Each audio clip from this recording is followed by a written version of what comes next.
The broadcast is now starting. All attendees are in listen-only mode. Hey everyone, thank you so much for joining. We have a really great topic today. I'm so excited to kick off this webinar, so thanks again all for hopping on. We're going to get started in just a minute here, but I want to warm everyone up and make sure that we are comfortable using the GoToWebinar platform. So with that being said, I would love for you folks to type into the question box where you're calling in from today. I know I'm in Boston, Massachusetts. We have folks from all over the nation, all over the world here at Local IQ. So I'd love to see, who is calling in here. We have Atanas from Ottawa, Ontario. We have Jacqueline from California, Nick from Little Rock, Douglas from Virginia, Keegan from White Plains, New York. Holy smokes, we got people from all over here. This is so exciting. Thank you all so much. It's great to see everyone come together on this virtual platform. So definitely keep typing those in. We love to see where folks are from. We love to have a variety in our audience. This is great. We have Angel from Florida, some of our repeat attenders here, Katie from Tucson, Rudy from Tucson. Really, really great here. So thanks everyone so much for joining. With that being said, I'm gonna hop in and do a couple of intro slides just to cover some housekeeping items. So a few of the logistics for today's webinar. So it will last for 1 hour and it will be recorded. So don't worry about taking notes or anything like that. You'll get the materials and the recording in your inbox later on today. Also, the recording will be easily accessible on both the WordStream and Local IQ YouTube channels. So if you're ever in a pinch and want to find this recording later, you can easily find it on YouTube. Another thing that I want everyone to be aware of is, again, make sure that you're able to use that question box. And definitely be sending in your questions along the way throughout this webinar. I'll be monitoring them as we go, and we're gonna have a great Q&A session after with Ashley and Mark, our two speakers today. We've had some really, really great sessions in the past, so definitely stick around for the Q&A session to get some personalized answers to some of the questions you may have on the topics we've discussed today. All right, great. So some of you might already be working with us over at Local IQ. You might be familiar with us. You might also be familiar or working with our sister companies, Reach Local and WordStream, or you might be totally new to us. So for everyone here, I just want to give a quick refresher on who we are. So Local IQ is an all-in-one marketing platform that helps businesses of all shapes and sizes help find, convert, and keep customers. So we're really here to help you every step of the way. We use our proprietary marketing technology and free tools that are at your fingertips to help you see success. So a common question that I get asked a lot on these webinars is, where can you find out more information about the topics that we discussed? Where can you learn more about us? Definitely check out our blogs. They're on both of our websites listed here. We cover a lot of in-depth information on there. I will admit, maybe I'm a little biased because I do help out with those blogs, but they are super informational and can answer a lot of the questions that we might not be able to cover today. We also do share updates about our upcoming webinars. We share our past webinars, and we also share our blog posts, highlights, case studies on our social media platforms. So definitely check us out on LinkedIn, Twitter, and Facebook. Follow us there. Make sure that you like our pages so that you can get updates because we post some great information on there as well. So again, I am your moderator for today. It's wonderful to meet you all. My name is Susie. I'm a content marketing specialist over at Local IQ, and what I do there is I do help out with the blog, right? I write educational content on anything and everything under the marketing sun. And how I got to here was I actually was in working with our folks over at WordStream as a digital marketing consultant, so coaching small to medium-sized businesses and businesses of all shapes and sizes really, and agencies on things like Facebook ads, Google ads, social media, marketing in general, SEO, anything, like I said, under the marketing sun. So I took that knowledge and expertise of coaching with folks in real time and applied it to the educational content that we create today.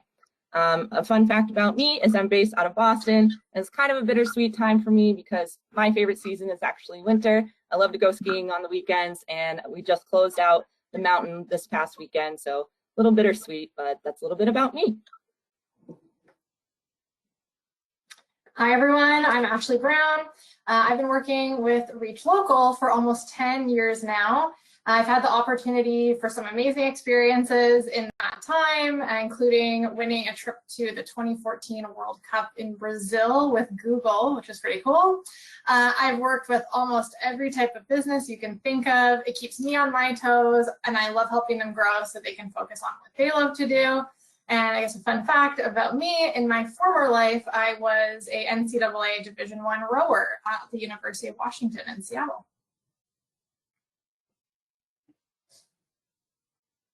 Hi, everyone. My name is Mark Muldowney. I am the guest speaker from Snapchat today and delighted to be here. I've been with Snapchat for about 5 years now and been working with our great partners in Local IQ for just about 1 year. So super excited about the partnership.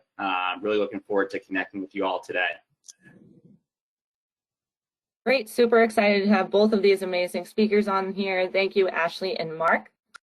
So with that, let's dive into some of the content just so you all know what to expect today.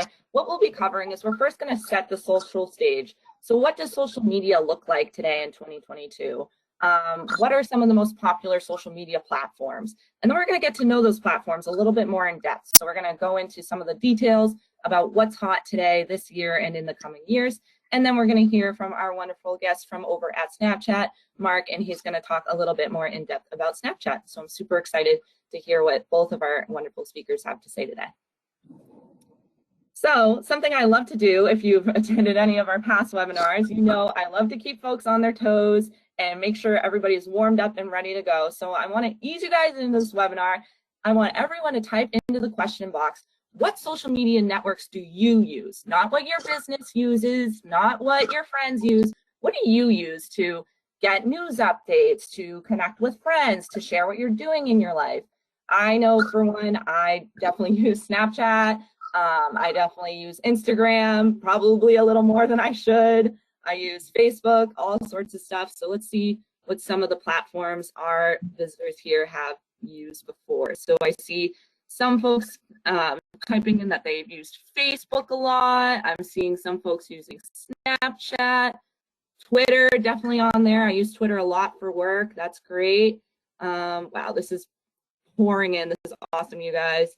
Snapchat, another one here. We got some more Twitter, definitely a popular one. Facebook, super popular. A lot of folks are saying Facebook, a lot of folks saying Instagram. Some Pinterest on here, definitely a social media platform. LinkedIn, all right, Diana, Gordana, Bob, they're all saying LinkedIn. Mary's saying LinkedIn. That's another big one. I'm huge on LinkedIn as well myself.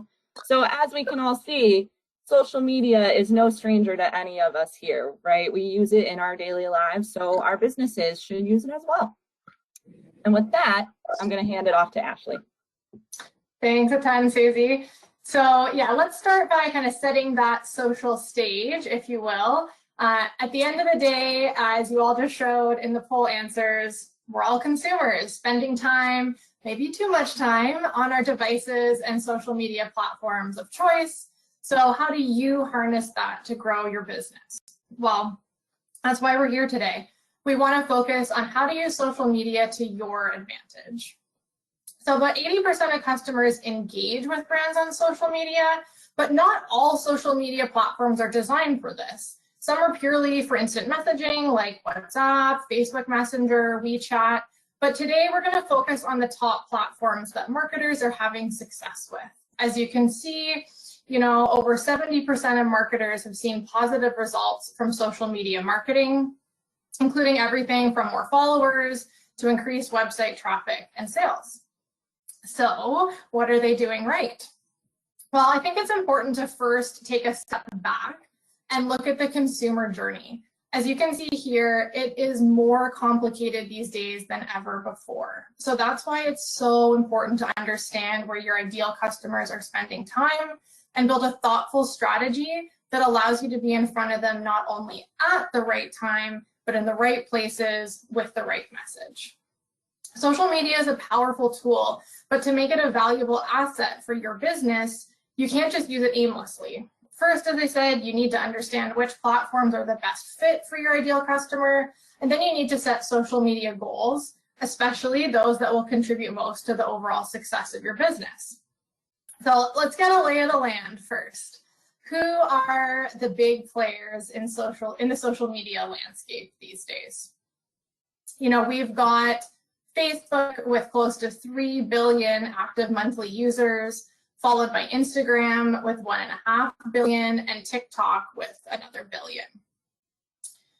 And then we have Snapchat growing quickly with just over 550 million active monthly users, followed by Twitter and LinkedIn. But I mean, regardless of the platform, let's get into some of the top social media goals to have in mind. So we want to start with increasing your reach. So when we talk about reach, we mean how many people see your content that you share. Not everyone who has the potential to be a customer sees your latest tweet, post, or campaign, but by being more intentional about how, when, and where you market, you can build more relationships that lead to increased sales down the road. And then gaining new followers. I mean, sometimes people say that follower count is a vanity metric, but just like an email list, it gives you access to your target audience. And when your ideal customer follows you on social media, they're really giving you ongoing access to their attention and providing the opportunity to entertain and educate them and make your company memorable, which can mean converting them to a customer when the time is right. Next, we want to talk about improving engagement. So likes, comments, shares on social media, they all have benefits. They help you understand what messaging goes over well with your audience, but they also trigger the algorithms that social media platforms use to decide which posts to promote, leading to more visibility. So this is definitely a good one to keep in mind. And lastly, when it comes to increasing website traffic and quality leads, these are obviously important metrics to be tracking as you get closer to the bottom of the marketing funnel to see the impact of your bottom line. So, you know, while all 5 of these goals are really good to have in mind, you may want to start with just 1 or 2 to make it more manageable.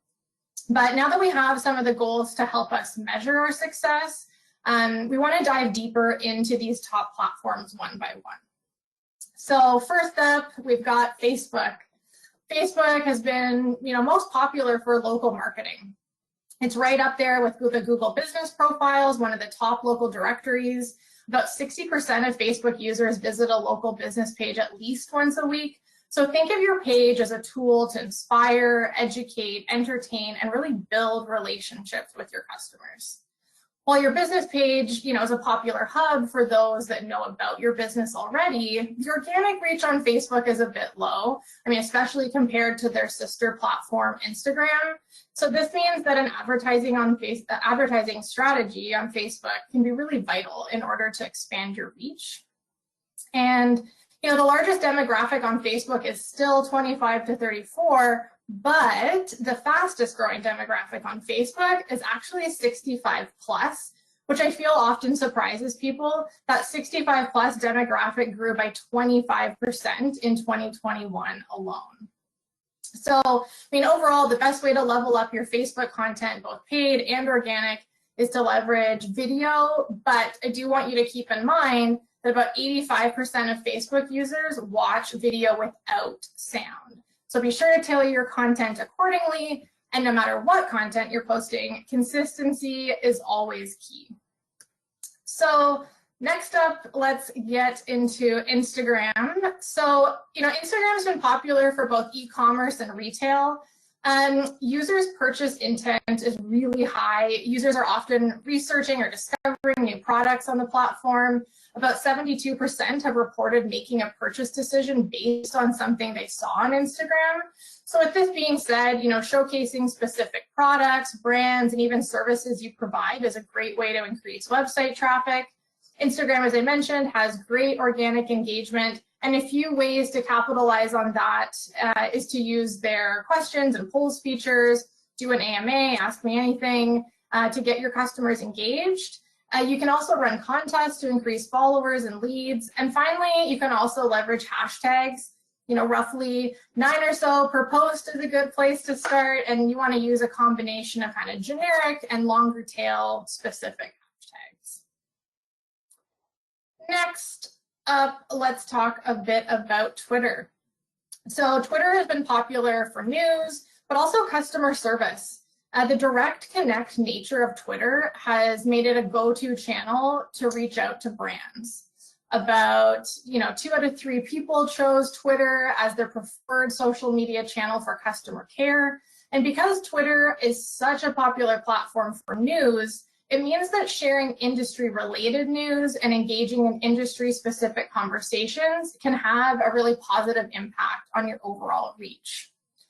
The platform also leans male, as they make up about 60% of Twitter's advertising audience. The demographics also skew wealthier and highly educated, which is something to keep in mind when building your strategy. All right, now let's talk about LinkedIn. Surprise, surprise, LinkedIn is most popular for B2B marketing, making up over half of all social traffic to B2B websites. It's no Instagram, but LinkedIn's organic engagement rate is double that of Facebook. With fewer posts per day, fewer members than Facebook, the competition's lower. So it's no wonder why B2B marketers are big fans of LinkedIn. And some recommendations to increase engagement. You may want to think of creating long form articles. Those around kind of like 1,900 to 2,000 words tend to get the most views, comments, and shares. And when it comes to building your following on LinkedIn, you really want to focus on your business's core values, including leadership, inspirational, and community building content. That's what really seems to connect on LinkedIn. And next up, we have TikTok. So TikTok has been most popular for entertainment. And don't worry, I won't be recreating any viral dance videos for everyone today. But most TikTok users say their main reason for using the platform is to find funny or entertaining content. So when it comes to your content strategy, entertainment is key. The top performing ads have an emotional element and tend to be real and relatable. You also want to keep the messaging simple, clear calls to action. About 67% of TikTok users are under the age of 29 and predominantly female. And while Instagram still reigns in the influencer space, TikTok is quickly catching up. So if you've thought about partnering with a local influencer to promote your brand, this may be the platform to try. And finally, a big reason why we're all here today, Snapchat. Snapchat is popular for location-based marketing with both their geo filters and Snap Map, helping users find nearby businesses and can help drive both foot and website traffic.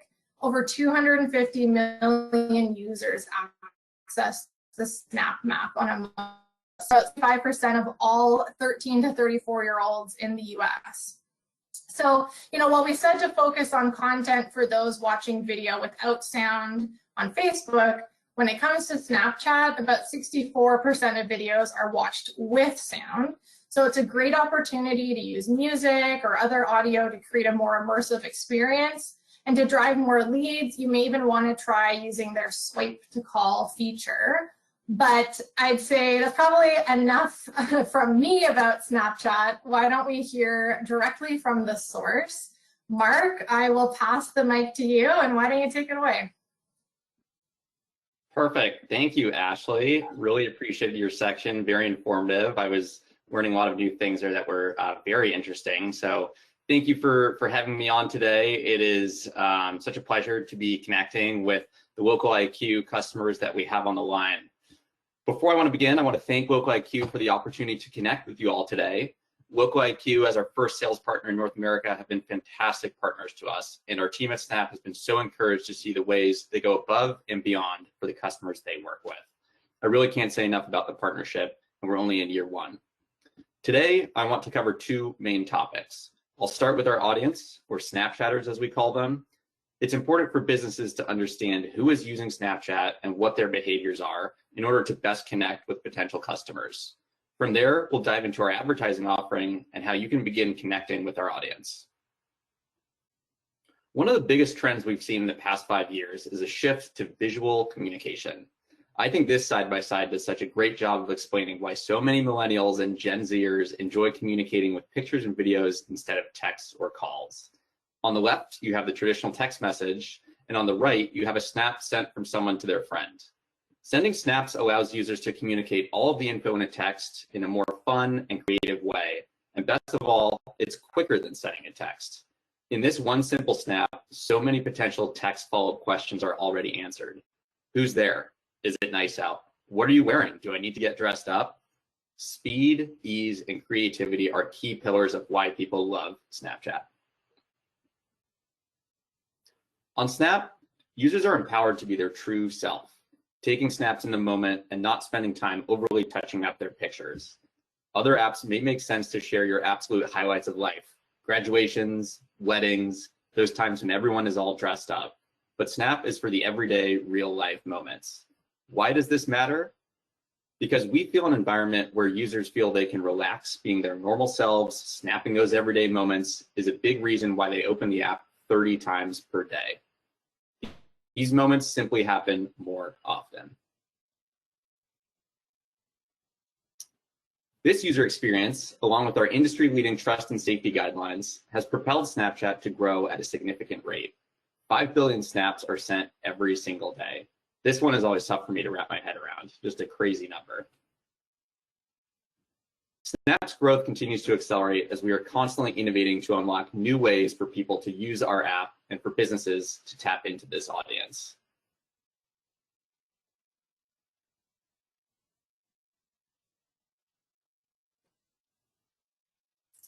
Here you have our growth trajectory here of our global DAU. We are now at 319 million globally and 97 million in North America. And we can advance. So Snap is now reaching 75% of 13 to 34-year-olds in the US. This is another mind-blowing stat given the size of that audience and how deep the penetration is. Simply put, if you're trying to reach millennials and Gen Z, Snapchat is where you will find them. So now let's dive into the advertising component. Snap has a variety of products and campaign features that can allow you to customize ads based on what is important to your business. Today, I want to focus on performance or direct response advertising. How can we move beyond getting the word out about your business and move down the funnel to drive conversions, whether that's generating leads, driving foot traffic, or producing sales? There can be misconceptions that Snap only caters to large advertisers looking to keep generating awareness, your Super Bowl advertisers, if you will. However, Snap now generates over half of its business through direct response advertising. Not only has Snap innovated our performance advertising offerings, we have unveiled products that cater to small business needs, which I'm excited to talk to you about today. I'd like to showcase this example from Bev, a canned winemaker. They are a perfect example of an SMB that was able to grow their brand and drive actual sales from their presence on Snap. So we can go ahead and play this.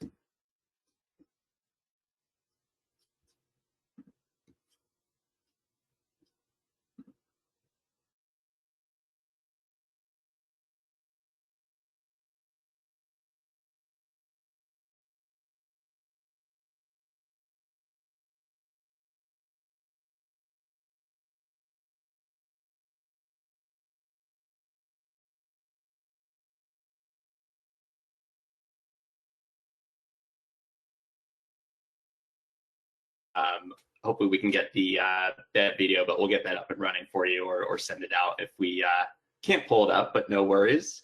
But there are countless other examples especially on the restaurant side, of local businesses getting users into their restaurant, actually driving foot traffic and booking tables and reservations as a result of the ads that they've seen on Snapchat.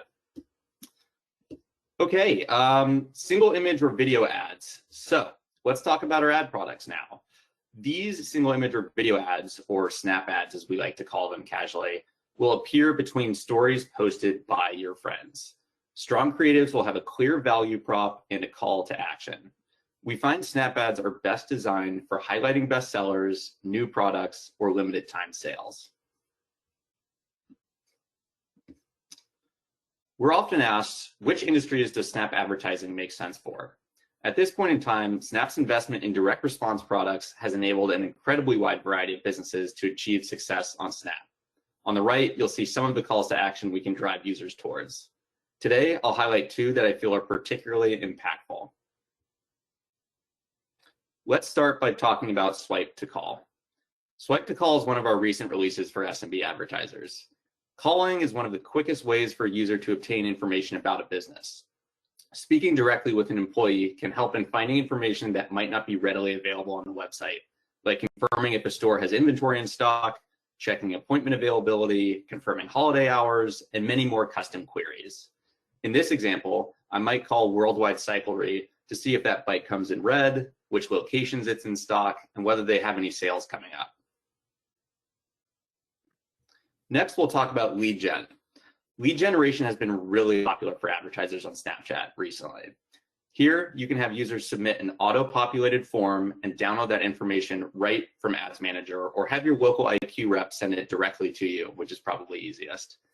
We find lead generation best for users who want to learn more. Community colleges, medical procedures come to mind, contests, including raffle submissions, and bigger purchases with a longer sales cycle, such as cars or financial. I don't know about you, but I've never seen an ad for a car on my phone and immediately tapped on it and bought a car. Next, we'll look at a couple examples of creative for SMBs, 1 video and 2 statics. I like each of these creatives because they are straightforward and simple to build. They communicate clear value propositions, and the offering is straightforward to users. There's nothing too confusing about it, and there's an option for users to take action on these ads. The team at Local IQ and our creative strategy team here at Snap are here to support on the creative front, whether in the ideation phase or helping to convert assets used on other platforms to run smoothly in a vertical format. Okay, next let's look at a real campaign as an example of the impact that Snapchat can drive.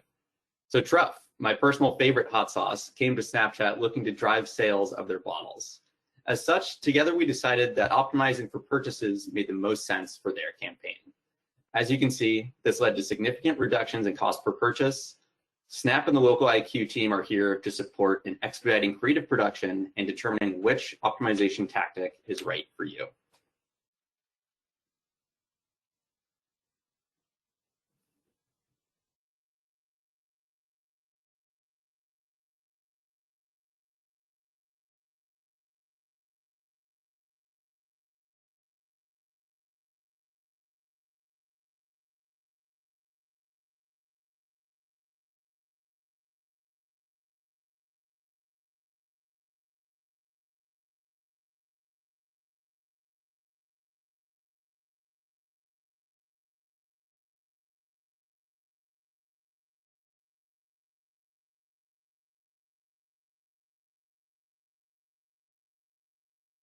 Clean creative there from Truff, and believe it or not, they shot those ads on an iPhone. Very impressive. Okay, on performance tactics. So your Snap and Local IQ reps can work with you on identifying a proper campaign setup, but here are some high-level examples of what we can optimize for based on your marketing KPIs. I think it would be best for Local IQ reps to meet with you and consult on the needs of your business, and we can decide on the best way to set up your campaign and who to target from there. And that concludes my portion. I hope you all have found today informative. I want to thank Local IQ again for allowing me to speak with you all today and for continuing to be such amazing partners. We've hit the ground running with the partnership, and I am so excited to see what we can build together for our customers. Thanks, everyone. All right, that was super cool, Mark, super interactive. Thank you so much for all that super helpful information. Same to Ashley as well. You guys brought up crazy stats that I'd never seen before. I could not believe the growth and the demographics that are just popping off on these social media platforms. So thanks so much for those amazing slides. Before we jump into Q&A, folks, I do want to wrap up with final thoughts. So again, if you've attended any of our past webinars, and if you haven't, definitely check them out on YouTube. We like to do like a key takeaway, kind of like if there's a few things that we want you to take away from this webinar, of anything that you would absorb today, this is what we want you to kind of take away. So I'll take it home for Mark and Ashley here. First and foremost, definitely don't turn your nose up at any specific platform, right? I know personally, having done social media marketing, that even the stats I saw here were definitely surprising. There's so many different demographics that you wouldn't think of at first when you're looking to promote your business. really the audiences and the demographics and the capabilities can really surprise you in 2022. So definitely check out all of your options and evaluate all of your options before you create your plan. And then as you're creating your plan, the second to last thing I want you to remember is to pick a goal. Ashley went through those amazing social media goals that can really help guide your overall efforts. If you have that big picture, that driving force, it can really help you to be able to understand what your next efforts should be, how to optimize. So pick a goal for the platform, no matter what platform you choose. And remember, there is no right or wrong answer, right? Everybody on this call is going to do a different social media marketing approach, but definitely make sure that whatever you choose works for you and for your business. And then lastly, definitely don't be afraid to be an early adopter. This is a great opportunity for you to be able to stand out from your competition, right? So new platforms like Snapchat or TikTok, again, things that you might not necessarily have considered could be great opportunities where you can reach your audience where your competition is not, right? So definitely check out something that's new, even if it feels a little weird at first or a little out of your comfort zone, that is okay, right? Success and reaching goals is meant to feel uncomfortable. When you reach success, it's when you're not in your comfort zone, right? You're pushing the limits to see what you can do next to maximize your marketing ROI. So with that being said, if you feel like you want a little bit more information on how you can do more with your marketing, either you're already doing some social media marketing and just want to check what else is out there, or you have specific questions on what you can do on social media, definitely hit yes on that poll that just popped up. You'll get a personalized call where you can schedule to talk to somebody one-on-one and answer your questions specifically to you and your business. So definitely hit yes. I know I get a lot of questions in the Q&A segment coming up that relate to business specifics, right? So opting in yes to this poll is a great opportunity to get those specific questions that relate to you and your business answered. So definitely hit yes. With that being said, we are going to leave this poll screen up. So if you're thinking on it, don't worry, we'll leave the poll up. We're going to have that poll screen stay live for the rest of this webinar as we jump into Q&A. So Q&A is going to be a little bit more of an audio segment where you can listen in and get those personalized answers from Ashley and Mark today. And make sure that you're able to access that question box and input your questions. We're getting a ton coming in right now. So definitely keep those questions coming throughout this Q&A. We have plenty of time to answer everybody's questions here. So with that being said, I hope Ashley, Mark, you're ready to go because we have tons coming in.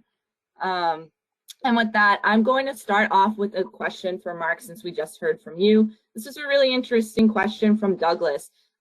He said, with such a large user base that are teenagers, right? So you were kind of mentioning that 13 and 19 range, but we were also talking up to the 34-year-olds I saw you mention. So I think I know the answer to this, but he was wondering, do alcohol or brands or casinos, any sort of type of adult brands purchase Snapchat ads? That's a great question, and the answer is absolutely. You know, we do have guidelines that preserve kind of the trust and safety component on our app. So we try to, you know, we don't want to be serving alcohol ads to minors. You know, anything on kind of like the betting side, same thing. A lot of the there's a lot of like new trends in that industry, whether it's kind of like crypto or the advent of, you know, sites like DraftKings, FanDuel, and other smaller casinos being more available to users. We want to help those businesses grow. We want to do it in a safe, compliant manner, but they are some of our biggest advertisers. So we work with them closely to make sure on a state-by-state basis and country-by-country internationally to make sure that we're doing that in a compliant way that helps drive results for them. But, you know, it's definitely a misconception, I would say, on Snap that we are only, you know, high schoolers and college kids. And I don't blame anybody for having that conception because, you know, in our early years, that probably was the case. And now I think not only has our audience aged up, I mean, myself, I've probably gone through 2 or 3 of our age buckets at this point, but we've got a lot more people on the platform now who are late 20s, mid 30s, 40s, 50s, and so on. So there is definitely a potential customer base in each of those demographics that is worth reaching on Snap. Great question. Definitely, and that was a great answer, Mark. I'm right there with you, and I might age myself a little bit, but I remember when I first got my Snapchat, and now I am definitely not in the same demographic or age group that I once was. So that was a great answer. We have a few more coming in. This next one, I would love to get both the thoughts from Ashley and Mark. If you guys both want to jump in, feel free.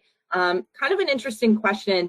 They asked, have you had any experience or, what would be your experience with social media bots? Have you seen businesses dealing with this? Have you seen platforms addressing this? Any sort of like spam social media that could fill in their comments or, kind of throw off their strategy? Any thoughts there? Really fine if not. Yeah, I'd say on Snap, it's, every user that you're kind of interacting with, you have manually accepted as a friend. So spam on Snapchat is little to none. I think you can receive spam friend requests and you can just ignore them, but I think that's probably an issue on any social media out there. I know I have much more significant issues on other sites and apps, which I won't name, but on Snap, I think the spam is, very minimal compared to other sites. I think as far as, some of these bots trying to game the system, I haven't seen any recent rises on that across the industry, but that's probably just my anecdotal view on it. I don't know, Ashley, do you have any thoughts on your side? Yeah, mine would also be anecdotal, but I think, as you said, it depends on the platform that you're on. If you have a public account or private account, is going to make a big difference of what kind of access the bots have to the content. But one thing that we'll often do for different types of campaigns, especially when it comes to like comments and things like that, is if you're getting, whether it's a bot or not, some strange comments or comments that you don't think are relevant, you can always just like clear the campaign and kind of relaunch it. So just always wanting to keep an eye, no matter what, on what kind of engagement you're getting. Obviously I talked earlier about engagement and there's different types of it. So making sure that if you're going to launch a campaign or post content, that you have someone who's kind of monitoring what's coming in and responding to both good and bad. Yeah, I would say both of those answers are definitely right on par with what I would have expected, right? Like, they are out there, but the platforms have it under control. There is ways to mitigate it. So I'm glad that you guys haven't seen too much of that. And there's definitely some solutions out there. So with that being said, I want to jump into, and I think both of you could honestly weigh in on this.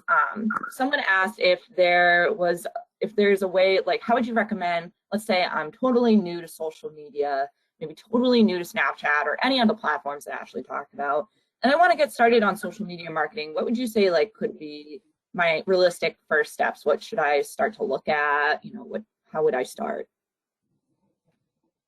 So I can kick off, Ashley. Go I would say it's important to understand how and why users use the app, which is kind of why I started my presentation that way. So I don't think you can jump into marketing without understanding how the app functions as a user. So I would encourage this person to download whichever app or apps it is and play around with it as a user for like at least a week or two, and just kind of, grow your network, your friend base, communicate with people, understand kind of the structure of whatever that platform is.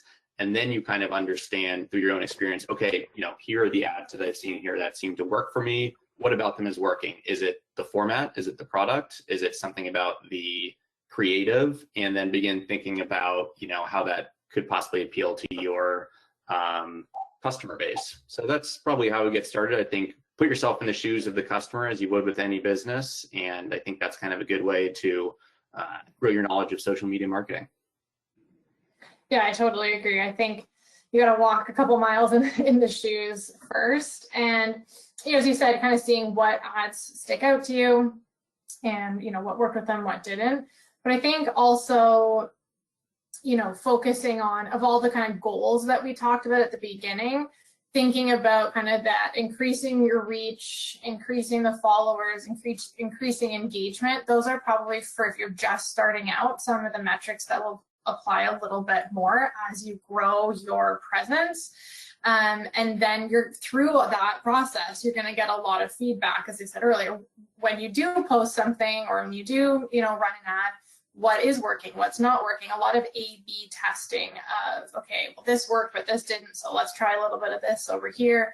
I think that's going to be really important too, having, the ability to A/B test a few different options and being able to be nimble and be okay with, changing what you thought was going to work based on the data that you get. Totally. I agree with both of your points. You kind of got to walk the walk before you can talk the talk and know what's right. So I think, checking things out, keeping your options open, trying out new things is definitely a good way to start. Wow, we have a ton of questions coming in. So everyone that has questions up for me, I'm going through them. We have plenty of time. We'll get through a lot of these. So definitely hang on. Next one up I have from Molly here. She asked an interesting question. This kind of relates to both of your answers from the last one of, is it beneficial to market on social media platforms that typically have demographics or audiences that don't necessarily meet your business's specific audience? So I'll kind of give an example just to kind of make sense of this for Molly. Let's say I have, an older demographic for my customers, but I want to do, a specific platform that trends a little bit younger. Would it still be beneficial for me? Well, and Mark, feel free to jump in, but I think what we've seen in general is that, all of the platforms have their own kind of life cycle as well. And that, the ones that used to be the younger demographic are shifting, towards the older demographic. So I think that, no matter which one you're on, you get to choose, who you want to get in front of with all the different targeting tactics that all these platforms offer. So, you do get to pick and choose the age groups that you want to get in front of. And now it might not be the largest age group on that platform, but if you think you have a message that is, directed at them, that's going to resonate, then, a lot of times the messaging, is also just important as the medium. So that's something that I would, look at. Yeah, I think those are great thoughts. I think it comes down to what your goal is with social media marketing, which can certainly change over time. But if you want to grow your audience, get the word out about company updates, kind of treat it like more of a blog, then I wouldn't be as concerned with this kind of demographic question. However, I don't think that's probably the most popular use case of social media marketing for businesses. I think it is to drive conversions of some sort, whether it's foot traffic, lead generation, sales, and so forth. And so, maybe unpopular opinion here, but my answer would be no. I don't think I would spend time investing on platforms where you're confident that your demographic is not using, because, marketing is time consuming and expensive. And so you have to fish where the fish are. So I think I would just maybe issue a word of caution and triple confirm that your audience is truly not on that website. I kind of talked about on that website or app. I kind of talked about misconceptions with Snap, that it's sort of only for young people, and maybe if you're trying to reach the 50+ audience to not use Snap, well, that's actually not the case. And so I would encourage that person to kind of look at the data there on either side of it for any platform. So yeah, I think you got to make the most of your time and budget. And so I would encourage you to, fish where the fish are, as I say. Those are both great answers. And I love, the angle of the unpopular opinion, but also, checking out the benefits on each platform.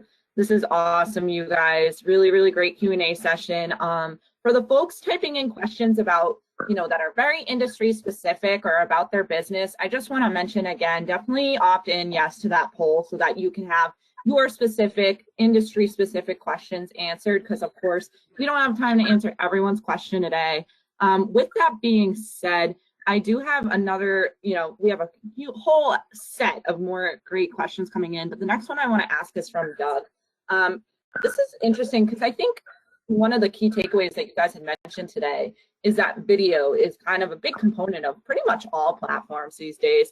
And he asked if either of you have any advice on how to increase productivity when making new video content. He's kind of struggling to find ways to think of new content and create new content weekly. So any ways that folks can find inspiration for new video content and for new social media content? Mm-hmm. Yeah. Sorry, Ashley, I don't have you on video, so why don't you go ahead if you're ready? Yeah, I was just going to say that, you know, a lot of times you can also look to your users and try and come up with some user-generated content as well. But, you know, you can really, you know, you're the, you know, when you have your business, you're the expert. You have so much information, years, you know, that you've built up that that you can share. So I often say things like how-to videos, and even just like showing, you know, going through specific products and, you know, different services that you have, giving more information, helpful tips and tricks. I mean, it's about also having a fine balance of, you know, helpful, informational, engaging content versus just always pushing like, here's the sale that we have coming, or here's the promotion going on. It's about, as we said earlier, like building that relationship.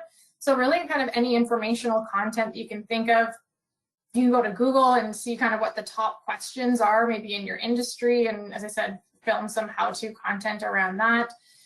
Really just things that will bring added value to the people that follow you. Yeah, I think we kind of think about this the same way. The user-generated content piece is huge. I think I'm kind of seeing this trend personally that the best performing ad creative is either amazing and very, very pretty or very, very basic. So like we see really excellently performing ads on Snapchat that are filmed with an iPhone and uploaded to Snap 20 minutes later, and they are not touched up and they're very straightforward. So it might be somebody, you know, when I think about like retail or CPG, it might be someone doing an unboxing of like a new, you know, direct to consumer shaving package, or, you know, something like that, where it's just like, hey everyone, I'm gonna open this razor today. Like, oh, I love the edges of it. It's easy to, you know, shave with, and so on and so forth. I can't be the razor model, but those kind of straightforward, basic videos perform really well because in many ways, users on all platforms have kind of a they can tend to have sort of like an anti-ad feel where they're kind of like scrolling past or trying to advance or X out of any ad that they see.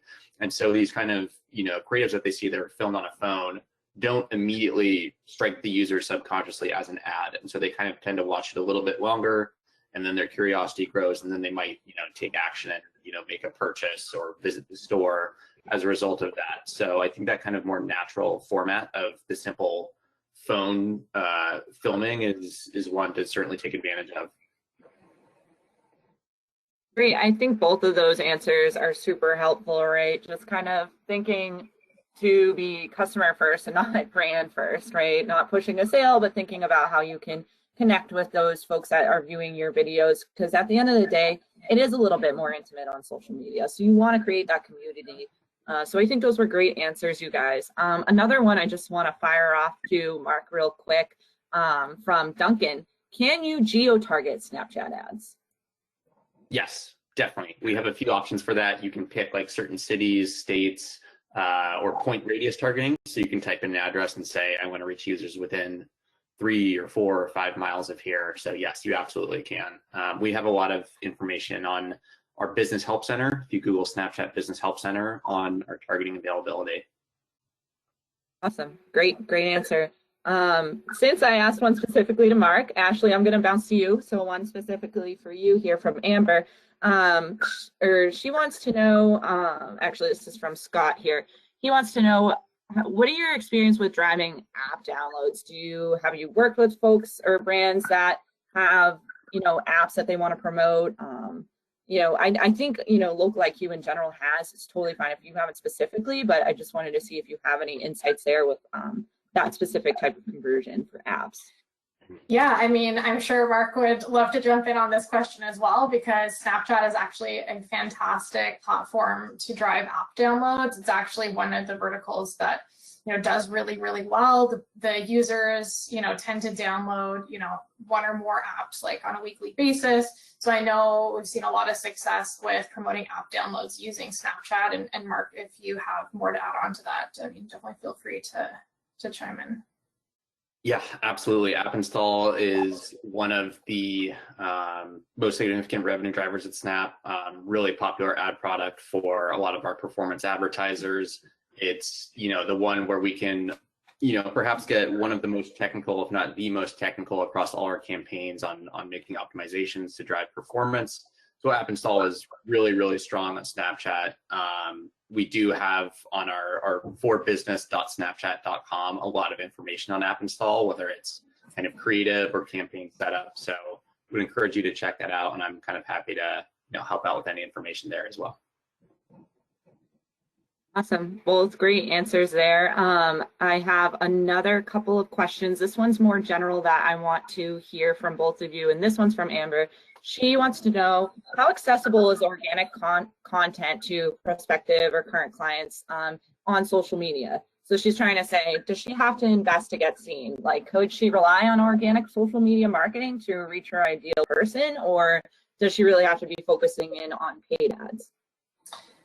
I mean, a lot of it depends on the platform that you're on. As I mentioned earlier, the organic engagement on Facebook is a bit on the lower side, just because I think it's such a large platform and it's a bit kind of noisy, if you will. So oftentimes, whether it's boosting a post or building a full-on advertising campaign through, Facebook's business side of things, like that oftentimes has to be part of the big picture. But on some of the other, as Susie alluded to, like on some of the other platforms that aren't as crowded right now, that's a great place to be, investing some time to build the organic reach. And then also with that reach, you want to think about the type, again, going back to content, thinking about the type of content that you're sharing. So making sure that, what you're sharing is kind of in relation to the platform that you're on. Again, as I mentioned, different platforms kind of have different feels, different types of information that people go to. So again, the way you're going to have the best kind of organic engagement is also kind of meeting people where they are. Yeah, and I would say that it has become tougher over the years. I think in 2010, if you were to put out an organic post, I feel like it would get a good amount of organic reach. And now I feel like there's much more of kind of like a pay to play sense across the industry to get kind of the word out on these posts. So I would just recommend kind of a test and learn strategy, taking a really small budget, no matter the platform, and maybe comparing 5 or 10 of your organic posts versus 5 or 10 that you kind of put budget behind, and kind of run an experiment of, was this worth it? Did this help get the results that I wanted? And kind of going from there. But the quality of the organic content is the huge kind of X factor there. And so that is worth investing in. And obviously, if you have really strong organic content, you, in theory, might not need to put any budget behind it, but that's easier said than done. Yeah, I'll just add one more quick thing. Like we talked about engagement as being something that we want to keep an eye on, and that those engagement, signals like, a share, things like that. As I said, that's what will kind of trigger oftentimes the algorithms when they see that, something's getting good organic engagement to give it more visibility. So 100% what Mark said, like the better the content and the more engaging it is, that will all kind of play into then the visibility and the reach. For sure. Awesome. Both great answers there. I want to fire off another one directly for Mark here, and this is from Austin. He wants to know, can you remarket on Snapchat ads?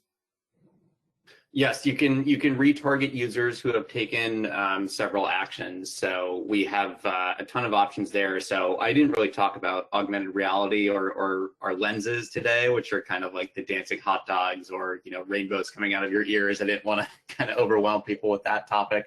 But one option we have is, on the augmented reality side, if you're a brand and you want to run one of these lenses, we could, retarget anybody who actively tapped on that lens to play with it, and kind of create a new audience group there. If you have, a vertical video unit like the single image or video ads that we covered today, if you run those for maybe 2 weeks, you might have a group of, let's call it 500 users that, tapped on it or swiped up to kind of learn more information. And then maybe they never hit submit on that form, or they didn't convert and make a purchase. We can put them into a retargeting audience bucket and run your next campaign and kind of serve those users, given that they have, with their phone, raised their hand and said, hey, I'm interested in here. So they're kind of more likely to convert than the general public. So yes, we do have a number of retargeting options. Awesome. That's a great answer there. Super interesting that how granular you can get with your audience targeting. So that's really great. A couple of folks have been asking, and I know we're getting right close to time, so we'll wrap up with this question. Very broad, so I know there's probably a really long answer that could go into this, but if you guys could just give me like a quick sentence on how you could start increasing engagement across platforms. A lot of folks asked about that as well. Do you want to start, Mark, or it doesn't matter? Go for it. Okay. Well, again, I think a lot of it comes back to the content. And, as someone else asked, sometimes it can feel daunting to always having to, come up with content. But, I think that is really what people are interested in. Think about yourself as the user. And maybe as Mark said earlier, like maybe take a bit of time to step back and use some of the platforms and see, with that lens of like, what jumps out to you? What do you engage with? What do you want to like and share with your friends? But I mean, just think about it, the content that people are going to engage with is something that's, relevant to them, that's, as I said, either adding value, whether it's, helping them, with an issue that they have, giving them more information, highlighting different products that you might offer. But I think it's just really about, again, thinking of the platform that you're on, who's on that platform, why are they there, and how can I bring value?